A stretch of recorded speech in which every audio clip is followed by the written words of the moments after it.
co-sign what Taz said earlier, it was another form of slavery. So what happened, and when I tell every single Lyft driver, whoever asks me where I'm from, they get the whole thing.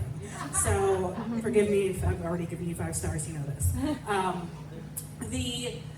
After the end of the British East India, West Indian trade, after the slave trade ended for the British companies, right, and then the European companies, they went to the countries they colonized and said, come on over, you will get a plot of land, you will get better opportunity. And in case of my family, as we research it, we don't know what the hell they promised those poor fools to get on that ship, right? To go from India to the West Indies, to South Africa, to Tanzania, to whatever, and the Dutch did it too, right?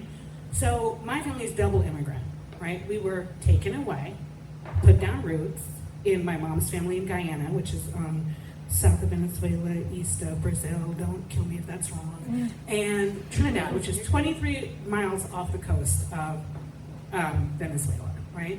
And then in the 80s, so a couple of things about diaspora communities is that not only may they have been affected by the end of the British slave trade, they may have been affected by partition after World War II, right? So you have all these people scattered all over, being told to assimilate, being told to learn the language or go home. That's a tale as old as time as whichever Disney that's from, okay? And so it creates, when you have been scattered, and then you come to America. And America may not be the first, we lived in Chicago one winter, and our ass is right back here. And you are then being confronted with an older generation who does not know the history of what it took for them to be here. Your family called for you, right? The green card, chain migration, your family called for you, right? Family reunification, that's a policy, a US immigration policy, right? So you come over here for that. And so they're not aware of all these things. But if you sit back and you think about it, if you're second generation, you have the leisure time to think about your history, right? You can see a lot of parallels, like we've already discussed, that track with Black and Indigenous people in this country, right? So you're being fed lies, then you are demonized for trying to get accountability for the promises that were made to you. Every movement, I heard somebody say a couple of weeks ago, why do people assume that democracy, big D, or little D, is liberal?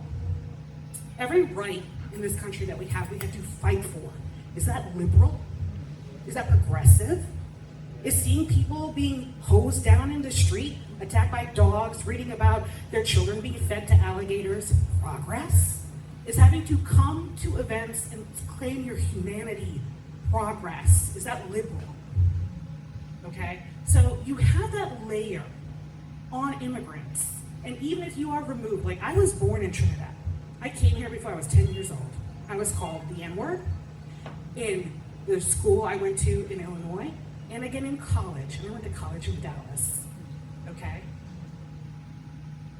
That is something, if you are an immigrant, depending on your generation, keep your head down, okay? You keep your head down if you are that older generation that's you're clinging on to survival in a new country, especially if you come in here working class.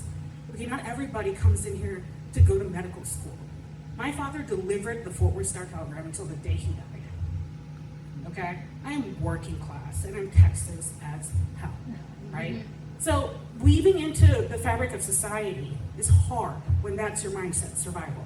So then you have your second generation of people who maybe not necessarily following the cultural practices and norms you grew up with, right?